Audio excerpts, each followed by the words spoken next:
First of all, Akhil, thanks a lot for joining us on this podcast today. So, this is going to be a free flowing conversation. There'll be a few questions that I'll ask you just to guide the conversation forward. But the whole idea of this podcast is to ensure that people listening in have real takeaways from our conversation. So, I'll get started with a quick question about your background, right? So I want to understand, like, when you started your career as an accountant, was there any specific moment where you thought that this accounting lens is a superpower in procurement? Can you walk me through that journey of migrating from accounting into procurement per se? And before you get started, it'll be good if you can give a quick introduction about yourself and Veena so that people understand who we are talking to and get some more details on that. Oh, for sure. I'm a procurement director at Vena Solutions. Vena is a SaaS software in the fintech market that covers budget versus actuals and works really well with Excel. So there's a lot of crossovers in my work with Vena as well. But yeah, I was the first procurement hire here. But I'll take you back a little bit to my first experience in procurement. It was with Hootsuite, another SaaS company, high growth company at the time, and joining that as I was already at the company as an accountant, but there was a lot of exciting opportunities at the company when it's growing. You meet some people, you see where the needs are, where the problems are at a company of that size. So a small purchasing role came up in the IT department, and I decided to make the move as I was able to see how the skills would transfer over. And a lot of the help they needed was actually around AP, for example. It sounds small, but there was a big tie-in between procurement and AP, and that was causing them a lot of pain. So I have a soft spot for AP, having done some of that work in the past. So I felt that really early wins I could have a lot of early wins by just fixing that flow. So we started our journey in procurement that way. And you could see how the AP help, coding, invoice timing, cash flow, all those things started to come into play a big role in that world, along with all the procurement tasks that started off early and gathering contracts, gathering SaaS, etc. So it was kind of learning on the fly and also listening to the business and what they needed at the time. Awesome. Given your background in accounting, and you spent 10 years at Hootsuite as well, growing from an analyst to a senior manager. What did you learn in that climb that you wouldn't have learned otherwise? When I look at procurement, especially at a growth SaaS company, it's like a mini MBA. So you get to learn how the operations work, but you also get to know a little bit about every other department in the company, especially if you're doing it right. Leading into calls, either with vendors or with your partners, you would also research, hey, what does this developer software do? What does this marketing software do? What does this sales software do? And eventually you can start tying the pieces together about what your stakeholders are trying to do and the goals they're trying to achieve. I don't think formal education would provide you that type of insight. And then also learning about what is important to a CFO, what's important to a CEO. These are all things that you develop with experience and conversations and building trust within. So they'll talk to you. So there's a lot of that business acumen that's real and true. You really learn that on the job. And especially in this environment and this climate, like things are changing every 3 months. What may have worked 3 months ago or what may have been good enough it's very different right now. Very interesting. Just to add to that, right? So we have a huge procurement team that manages about $1.2 billion worth of tech spends. So the biggest learnings that we've got is there are so many different tools in different departments that we see in different sizes of companies. And when we start stitching the patterns together, it's amazing how different configurations of the same tools have different kinds of results for so many different companies as well, and how people stitch stacks together, tools together to deliver outcomes for their department is amazing. And every department also has different types of people who buy tools, right? There are some departments where people will be like buying tools for everything. There are some departments where they'll want to have a single stack and just add on a few tools on top of it. So it's a lot of behavioral differences that we've seen across departments and different size companies as well. So you're absolutely right about that. So then my next question is like, the interesting part for me is that you come from the world of finance, right? So you speak the language of finance. Typically, procurement people struggle convincing finance stakeholders about ROI, about different business cases that are being given to them because they are translating between departments as well. So, do you actually, when you came from finance, right? What is the difference between translating and actually thinking as finance in procurement? That's an interesting question almost because I feel like that finance lens sometimes scares your stakeholder. So if you speak and you concentrate too much on cost, payment terms, cash flow, timing, like all the details that are important to finance and that are important to the company, and they truly are. But if that's where your angle is and that's where you're talking to your stakeholders about, you might lose them or they might not gain that trust that you're looking to actually deliver on their goals. So I learned early on that all those conversations about cost and savings are for certain groups, or for usually for your partner. They have a Q3 goal to hit, and they need this software or this service or this event or this vendor onboarded in time and under budget to reach that goal. That's kind of where they are.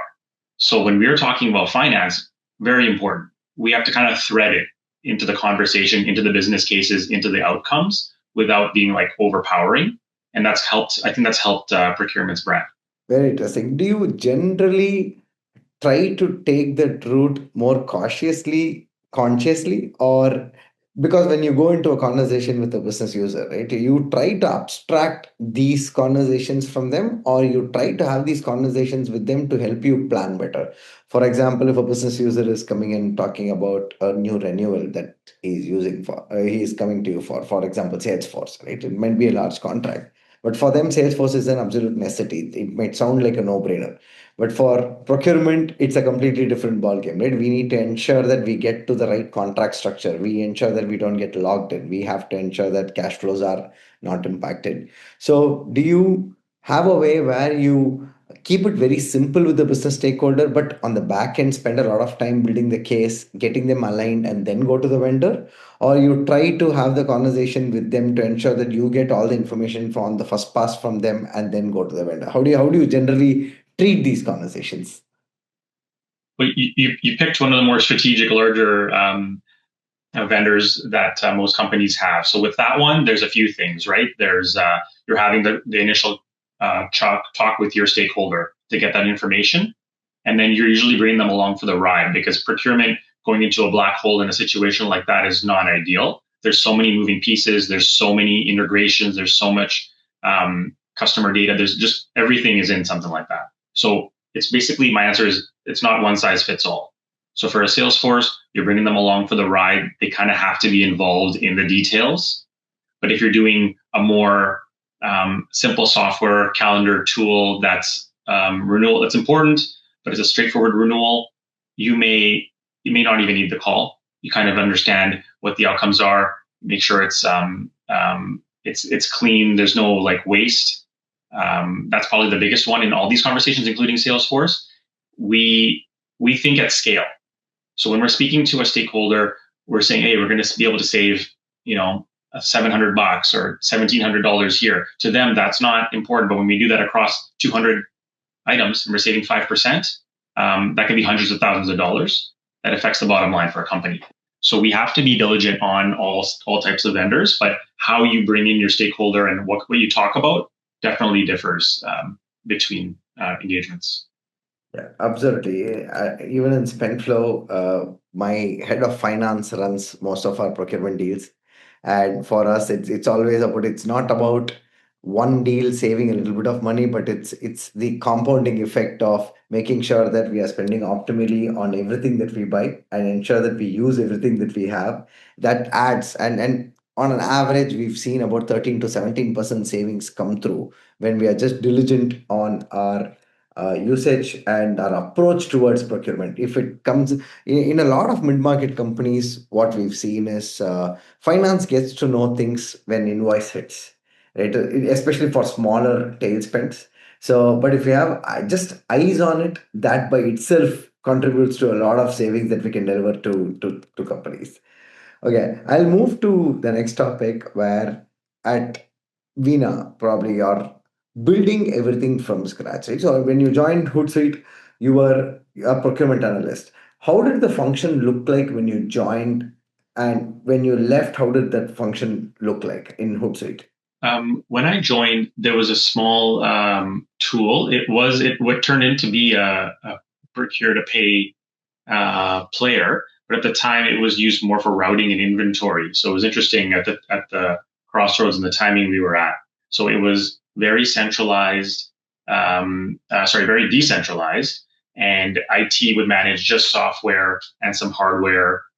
Legal was sometimes brought in, sometimes finance, but mostly after the fact.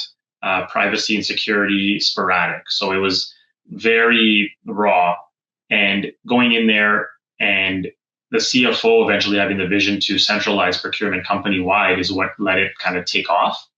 And my role went from IT to business operations, and then to legal. So it kind of like jumped around depending on what happens at the company. I've learned a lot about where it needs to sit, and it all just depends on where the company is at and what kind of company you have and what kind of leaders are there. So I don't think there's a right answer. There's maybe a better answer, but there's not a right answer. But when we left it, we had gone from about 350 people to around 1,000. So you can imagine the spend going up as well, and the number of tools, the number of people, the added regions, countries. So we went from this small little hub in IT to company-wide procurement, a team of one to a team of three, and we were able to have proper intake, visibility for the business, and also organization. We knew where our contracts were. It's a great win. We knew all our renewals and the dates, like small things that we now maybe take for granted with all the great tech that's there. But those are all the wins we were able to get throughout the function, and it paid off in the savings, and allowed us to reinvest. I think that's the best part, right? Once you have eyes on it, you have control on it. If you don't have eyes on it, you have very little control on it. So, what is if you're again starting a procurement function like you did in Vina, what is the first thing that you will fix? Is it process, it's data, it's relationships, or how would you approach it? All those are important. I think coming into the organization, you want to do a lot of listening and have those conversations. You kind of like have that 90-day plan and you want to go in there and you want to make all the changes. But even showing value to then get budget for tech, like that all takes time and effort. So you want to understand that, or have that approach that I want to come in here and it's going to be status quo for a little bit and I can tinker around the edges. The biggest win was probably around getting a handle on the important data. And by data, I'm going to expand that to getting the contracts that are important, the material contracts, finding those, finding vendor lists, costs, timing. That all kind of early stage. When you have that, then you've gained some credibility as well, because now you're a source of knowledge. You've been able to, what was decentralized, you're bringing it into one area, and with that, you can really start driving a lot of the things from there. The renewals, you can do some category analysis. Like you can start doing a lot of value added tasks early without adding new tech, without adding headcount, without you just get in the weeds. And now with LLMs, like you can really use them to extract this data and focus and use it as an assistant. So that was the early learning, and the earlier win was getting that data and then executing on it. And while you're getting the data and centralizing it, etc., you don't think about tech at that point of time. So the goal is to show immediate wins, and immediate wins comes from centralization and ensuring that we understand who's owning what and where are we, where are the impact areas, and mapping that to a calendar and ensure that what you need to focus on for the next 30 days, 60 days, 90 days, 120 days, and projecting that to different stakeholders like finance, IT, legal, and ensure that everybody is aligned towards achieving what you think are the quick wins that needs to come in. And first you implement it manually, and then you think about technology that can help you to automate some of the work. So is my understanding right? Do you think that that is the first thing that you'll do?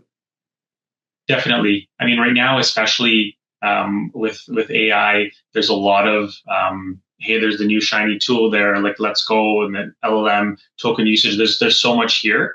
But what I've found in talking to a few colleagues and even within, there's so much foundational work that can be done outside of um, the AI tools that you don't want to skip. You don't want to skip ahead. You can maybe do them in parallel, but you don't want to forget that there's some of that foundational stuff that's there that affects the P&L.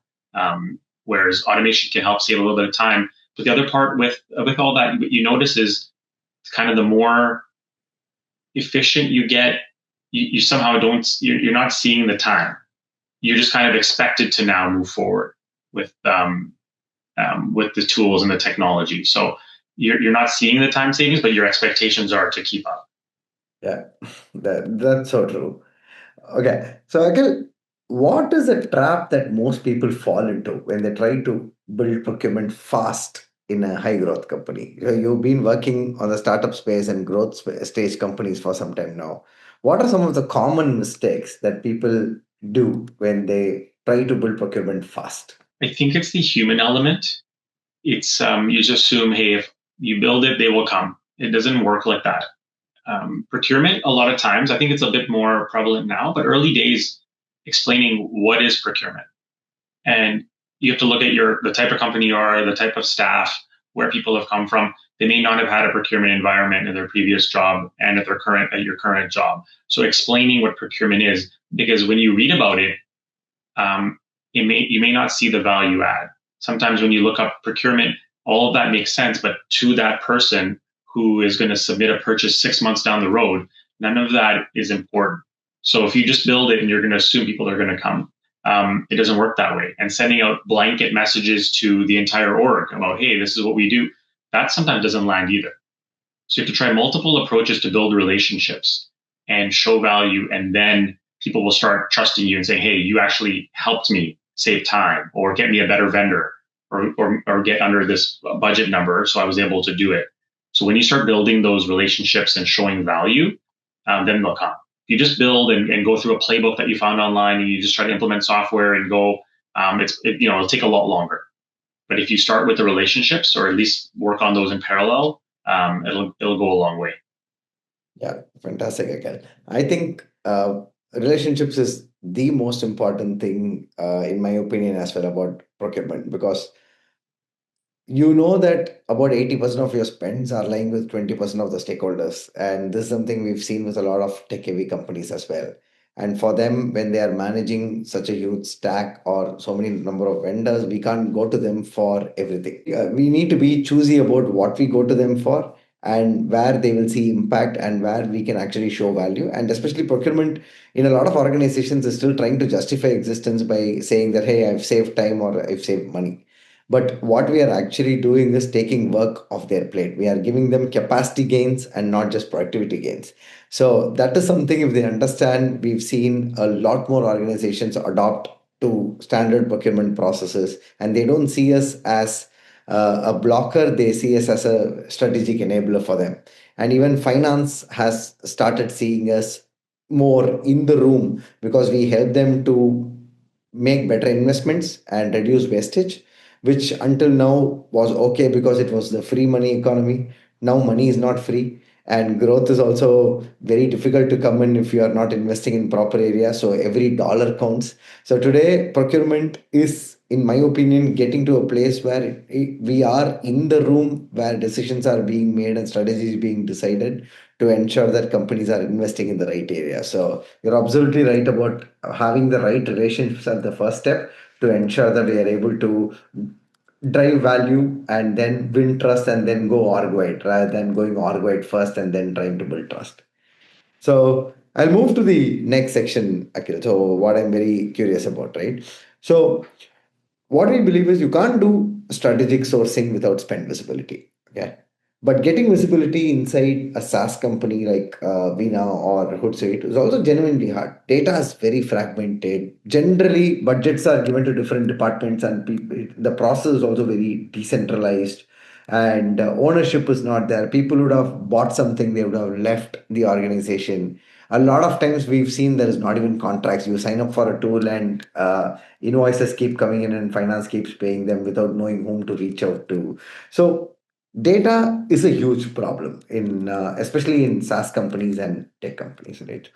How do you solve that? So give me a real view of how you do that, because like we all know that data has to be centralized, but very few people talk about how they actually ensure that the data is centralized and there's a proven way to do it. So it will be very useful for our listeners as well. Yeah, you mean you want to make friends with your ERP administrator? Start. That person can usually get you the reports you want, and then that's when you go to work. And I think when you've done this for long enough, you kind of know where to look, and you know what you're looking for. I think you have to assume, I think, that you're not going to strive for completion. I don't want to say 80-20 because 80 is probably not good enough. You probably want to look at 95% completion. So when you're looking at renewals, if you have 95% of your renewals, so let's say you're looking at 200 software vendors, there's going to be 10 out there that are hopefully not material and are not keeping anybody up at night that you'll work on later. So I think if you come with that lens, say, where I'm going to go through ERP data and I'm going to go through expense data, you should be able to cover most. But it also takes time. So when you go through 1 year at a company, you've gone through a large cycle of renewals, and you want to be proactive, but you actually have to be prepared to be reactive.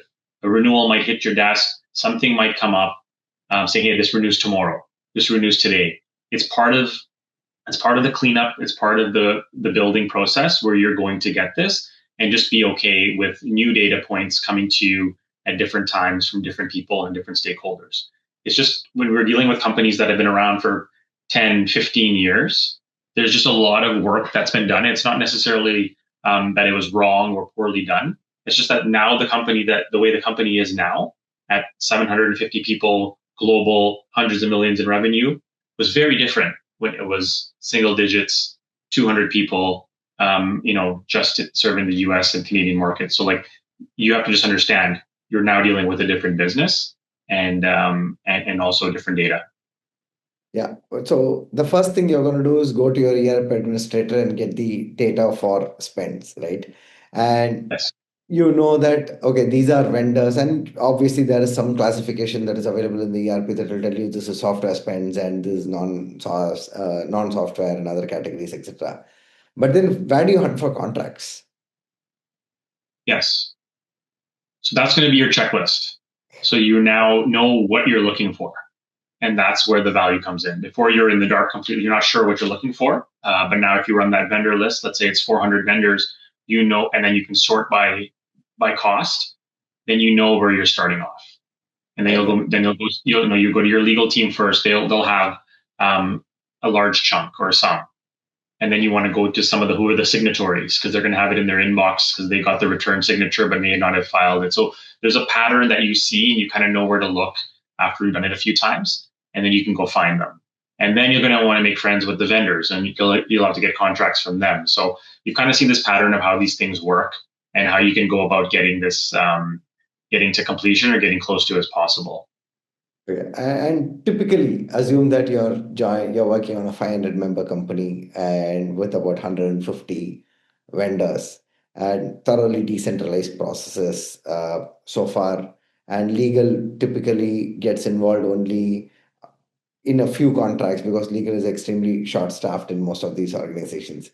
How long do you think it will take for them to get to that 95% view? If it's a hypothetical question, but I think it'll be a fun exercise to do. I would say, if it depends. If it's not going to be, if you think it's going to be your sole focus and you're just going to go, it's never the reality, right? You're going to be doing other things as long as it goes. I would say 6 months to get to that 95%. Yeah. You can do it faster, but if you have short-term goals to hit, you have other work. If you're a single procurement person, you're doing the procurement ops. You're meeting with stakeholders. You're working on active agreements and engagements as well that are live, and you're going through it with multiple different categories.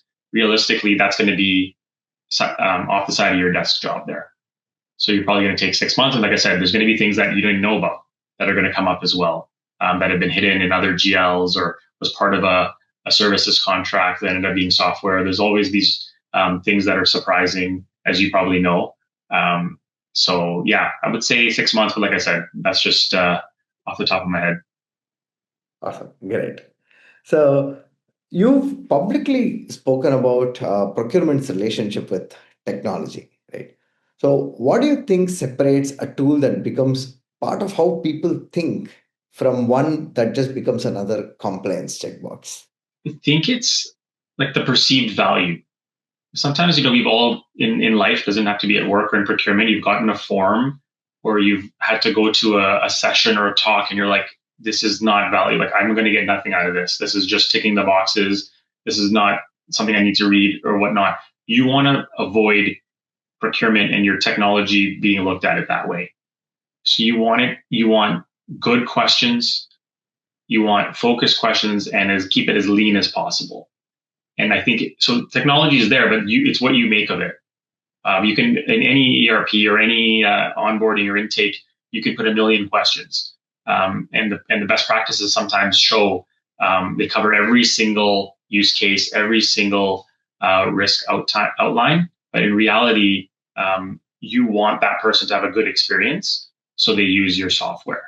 So you have to really be have that continuous improvement mindset. I think with the tech, you implement it, and then it's already out of date day two, because you're going to be making changes. You're going to take feedback. You're going to go through it yourself. You're going to notice things that are friction. Why is nobody filling out that one question? Or why is everyone just writing not applicable? And you might go back and look at it and say, okay, that question it's not a great question, or it's not needed. Remove it. Take the noise out of it. So I think it's that's kind of how I've looked at it there. By no means do I have the perfect recipe, but I think as long as you're okay tinkering with it very regularly and soliciting feedback from the top 20%, you're on the right track. Okay, very interesting thought. We've actually seen that one of our big thesis is for procurement to be successful, adoption is going to be the number one criteria, right? If you have an intake tool, for example, it has to be easy to use. It has to be configurable so that different departments or different types of people also require different kinds of forms. And it has to be available at their place of work. So we can't, in today's world, at least I believe that you can't make people log off from their place of work to another system to do anything. Right. So the people are not willing to fill in long forms or anything. They want systems to be intelligent. They want people to understand context, and they just want to give minimal information and walk away, right? So it is, and if adoption is there, only then you're going to have spend under control. If there's no adoption, you're going to be still shooting in the dark. And we've even seen some examples where when we had larger forms, so we ask details like, hey, can you give me the name of the vendor or name of the rep that you are talking to make sure that we are reaching out faster. So I've seen a lot of times people fill don't for first name and no for last name. So it's like we have unnecessary fields and we make those fields mandatory. So we've received a lot of funny answers for those things when people do not want to fill so much detail. But you're absolutely right. It has to be very tailor made for the business, and you need to make sure that the stakeholders are having a good experience. Otherwise, they're not coming back to you again. They will start seeing you as a pain and not a friend. So I think the flexibility and the configurability of how you deploy your tech becomes extremely important, and how it removes work downstream also becomes really important, right? So today, with the amount of tech that's available, we are able to remove a lot of unnecessary follow-ups that need to be done. We can get context about who that person is, why they are talking about it, etc., from integrations. So today, tech has evolved so much that that's made life easy, but you are absolutely right. We cannot overburden the users to adopt a solution. It never works. Okay, I'll move to the most trending topic in today's world, right? So on AI specifically. So you've spoken in multiple forums where you've said that AI is going to reshape procurement per se. So I just want to understand from you practically, where do you see that happening and where is it actually moving the needle for you today in practice? It's you almost, if you take a step back, it's surprising how embedded it is now. Um, you have access to a few different tools. Some of the bigger players, Claude, ChatGPT, Copilot, if you're a Microsoft shop, and um, contract version, looking at the new versus the old version and the differences. Before, if you're experienced, that would still take you 10 to 20 minutes going through, figuring out what's going on. Now it's 10 to 20 seconds and a table shows up telling you what's new, right?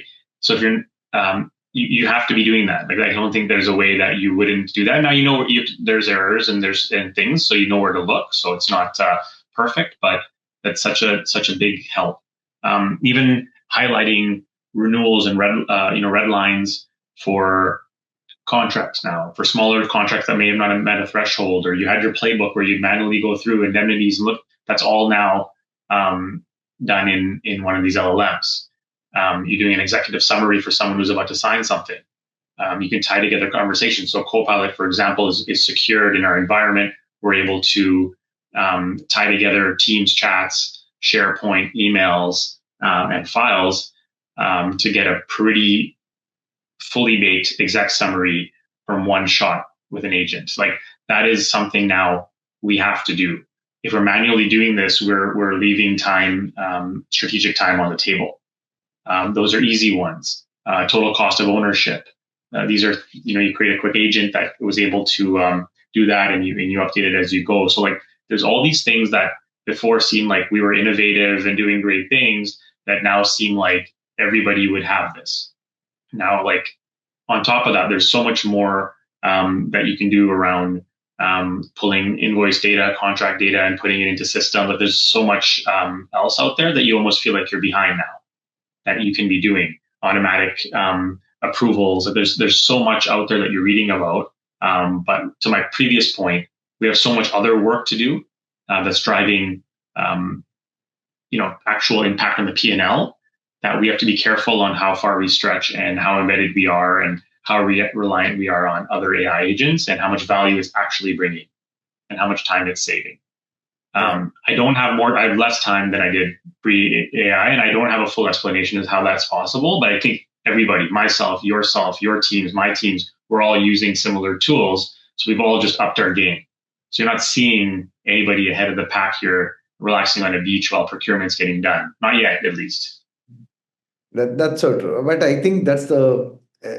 I don't think at any point of time procurement is going to be sitting at the beach without making sure that procurement is taken care of. But at least we don't need to spend 12-hour days, and out of which 50% is doing follow-ups just for understanding, hey, what happened to this contract? These are red lines, legal has to review, IT security, is it done? So we don't need a lot of follow-ups to be done. I think definitely what we've seen, and it's a report that we actually created along with data that is corroborating with what McKinsey, Bain, and other consulting companies are also saying, is if you talk about the total time procurement spends today, right, 50% of that is actually going in follow-ups, typically stakeholder follow-ups or vendor follow-ups, and ensuring that your papers are getting moving, right, to ensure that you hit your goals. Another 20% is going in enabling stakeholders. Hey, this is how you do things. This is within policy, not policy, ensuring that people are putting the right intake in the right places. They're coding the right vendor. So there's a lot of enabling and stakeholder education that's happening on a continuous basis. So 70% of time is actually going in extremely non-productive activities today. And with AI coming in, what we've seen is there are types of processes that can actually be automated with AI. Right? For example, if it's a predictable process where it has a standard input and standard output that needs to be done, and it's document based. Today is fantastic in document based workflows. And we know that this is a deterministic step. It has document based workflows and it has to be done on a recurring basis by somebody. Then that's a process that is very ripe for being disrupted by AI. and we deploy agents to do those jobs. There are still a lot of work that needs to be done to ensure that we are structuring the right contracts, for example, or negotiating with a strategic vendor and stuff. I don't think any of that work is going away in the immediate future. Tail spends may be that you can have some agents to look at automating some of that work, but I think our most important work will still be with the few vendors that actually contribute significantly to our COGS or to our P&L, which we want to impact. And that work will still remain. But a lot of unproductive work that we do, repetitive, unproductive, document based work, can be automated if it's all getting stitched together. And to your point, right? So there are so many agents that we can build today to automate some of our work, but we also have day to day to run, and there's a lot of other work that we also do. So given that background, what is your thought on build versus buy for at least the procurement stack, or automating procurement stacks, or automating procurement processes? How do you think about it? Where do you think there is ROI that is being justified for some of the tools that are out there in the market? How are you thinking about your tech landscape changing in the next few years as well? I think whatever I say now might change next week. I think that's you keep changing how you think about things, and every software vendor, whether it's procurement, fintech, or anywhere else, is now coming out with their own agents or consumption models where you are now going to be demoed and you're going to have access to using these tools. But then you're also going to have your own LLMs that your company's provided where you can and build. So I think it's a really tough conversation to say one way is better. I think one thing that will be a risk that we want to avoid is putting all our eggs in one basket. So if we say, hey, we're going to build and only build, you are now all in on that LLM, whether it's Claude or ChatGPT, you're all in there and you're now at risk for price, reliability, anything else that might happen in the future, you're at a risk. So you want to be careful about going all in, and then also how much that costs. I think we're having a tough time validating, hey, I can build this in Claude, but what is the true cost?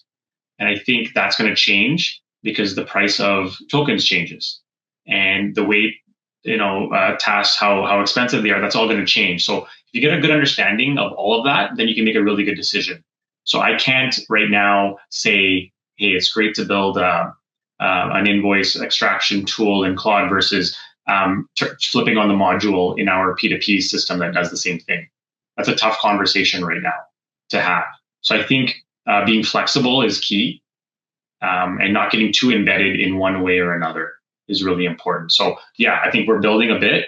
We're also going to leverage our quality SaaS vendors that are now AI enabled and already part of our process to also use some of their tools. So I think it's multiple spots. Okay, very interesting. And how are you thinking about this is a fun conversation that I had with another procurement leader a couple of days back as well, right?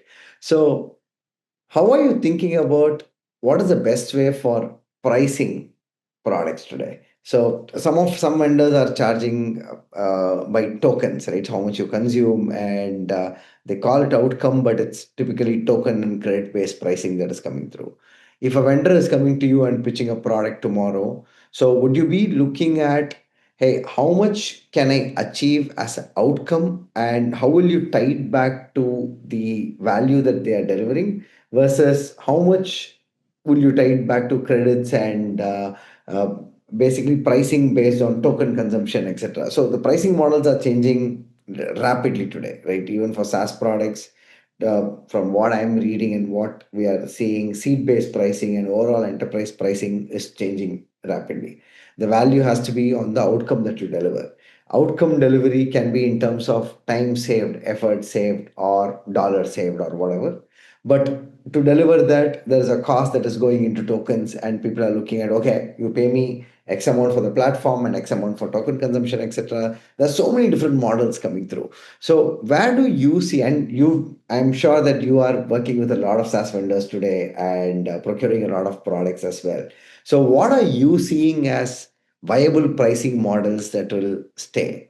I would say, like from the procurement seat, it's scary right now because you're having a hard time seeing what is the better way to go, and you're also at risk of running through caps and overages. Before, like that overages section in a contract was, yeah, you'd look at it, it was secondary maybe. Now it's become primary. Like, what does that look like? Because you have to solve for the downside risk. Because if somebody blows through their cap in first quarter of their contract, that comes into play very early, and you have to explain. So I think that is the one change. And so to your point, overages, we're talking about consumption tokens. We're seeing right now, I think because of the transformation, you have platform seat costs and consumption costs. So you're having all three or two of the three to worry about, not just consumption costs.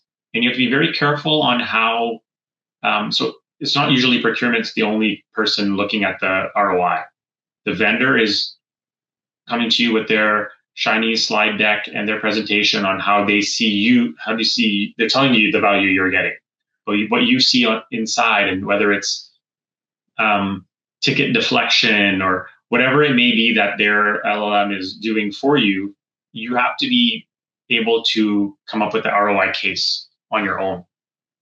It's a very interesting time. I think from a procurement standpoint, I think we'd rather see predictable seat pricing, and then we can manage our own outcomes, whether we reach them or not. It's okay. You knew what your top line was. But from a vendor standpoint, they switching to usage gives them a lot more upside on contracts. But also, I understand they have to cover their costs and their rising costs of these LLMs. So I can see it why they would need to go that route. So we're playing in a really interesting time, and it'd be very interesting if we had the same conversation a year from now to see how the dust settles, what all the new MSAs look like, what all the new pricing models are there, what order forms look like, what your business is doing for customers. Like, it's very interesting what's going to happen around consumption a year from now, or maybe even less. Great insights, Aaqil. So I'll move to the last section of the podcast. So it's going to be a rapid fire. I'll ask you a few questions, and you can come back with quick answers for them. So where do you see procurement in 5 years? It's more like a finance function, or it's more like an operations function, or where do you see it evolving? I think I would say ops. It's always going to have the finance lens, but just like it has the security lens and the legal lens and IT, privacy, etc. Those are all important points. But I think just even given to your point, it's going to get very strategic. A lot of the nitty gritty and details might be automated, and you won't see them. They'll be in a hidden layer. But it'll be more about coordinating people and relationships and timing, and what's affecting margins. And so, like, finance will always have a play, but what's going to now create more risk for the company if we go this way. So I think tying pieces together and showing that visibility around the company will be the key. One thing CFOs consistently get wrong about procurement. Well, I can't answer that because I report into a CFO, so I don't want to burn any bridges. But I'll say in finance, it's not being finance centric about procurement. I think I touched on it earlier. If you're just hammering budgets, timing, net terms, if you're just going that way, accruals, if you start talking finance to your stakeholders, you might lose them or not get the most out of the relationship and where it could go. So I think making sure procurement and finance are aligned and everything's understood, but not making that the sole outcome of procurement. Because you have to know, as a procurement person, your goal is to enable the business to grow, or hopefully grow. If that's what your company's doing, and then get it from A to B, while not always showing how the sausage is made. Who is the hardest stakeholder to bring along, and how did you do it? Well, the work is never complete, but I would say almost the technology team, sometimes dev, product, are harder, and not because they're hard to deal with. Great people doing great work. I think it's just they're a lot more structured than the rest of the business. They have certain ways of documenting.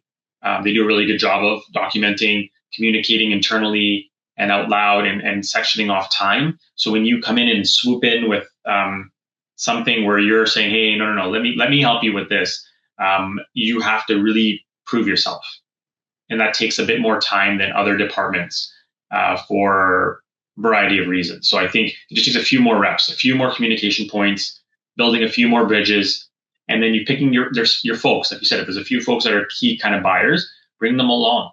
Ask them if they want to go to a negotiation call. If they want to plan, like you just got to build that relationship and bring them along for the ride and let them know, like, hey, I can't do this without you. We still need your partnership here. We're just trying to take this part off your plate so you can concentrate on what you do best. Okay. One tool you cannot live without right now. I'm biased. I have to say Vena, but no, I'll go with. It's actually unpopular in circles, but I'll go with Microsoft Copilot. Uh, even for the sole reason is that it's secured, locked down, and it's connected to all of our systems. So if anything else was like that for another company, they would probably choose that, and so would we. But the way it's set up, it now turns into kind of like a super search for us. So we're able to find all of our information securely, and it ties together conversations from all of our internal systems. So the way it's set up, that is something great. Now, it's not the only tool you'll be able to use. You need to be able to use probably one of the other LLMs, whether it's Claude or ChatGPT. But in terms of day-to-day and holistic value, I would say Copilot is one that is for Vena at least has helped us a lot. Right. We hear that from a lot of Microsoft shops. So that is something that we see in a lot of our conversations as well, because it brings everything together and one interface for you to work with, and you don't need to keep switching tabs. So it's a huge lifeline. Okay, the best piece of advice you got early in your career that you think still holds. I'm not sure if it was from a book, a podcast, from Twitter, or from a talk, but it's being entrepreneurial in your role. And I think that's maybe unique to procurement or in SaaS in general. But you cannot, you read the job description and you're in the role and you're just trying to meet those and you just do what's asked and stray a little bit. I don't think that's the right approach. I think you need to take it as an ownership. Like I am, especially when you're the sole hire or you're the first person, this is your company within a company. And you need to worry about branding and marketing and selling and the ops part of it. Like you're doing all these things in your role. And then you also want to grow the role. And how do you do that? And you want to think that way instead of staying in your bubble and waiting for things to come up, because then nothing will come to you. You have to go get those opportunities. You have to create value. And I learned that accidentally on purpose at my previous role, because there was no blueprint. There was no procurement leader. There was nothing kind of guiding. So you kind of just had to decide, how do you create, you read, you understand. You, instead of reading procurement books, you're going to start reading sales books and understanding what's happening in that side. And then that can help your career as well. So I think just being entrepreneurial. Fantastic. I think that's an extremely good piece of advice, because I think people with high agency and high ownership are the ones who will be able to elevate a function per se. And if you feel that you own it, you will deliver much more than you look at it just as a job. So I think that's all the questions I had for you from a podcast perspective. So I really, really appreciate you taking time to talk to us on the podcast. So thanks a lot, Akhil.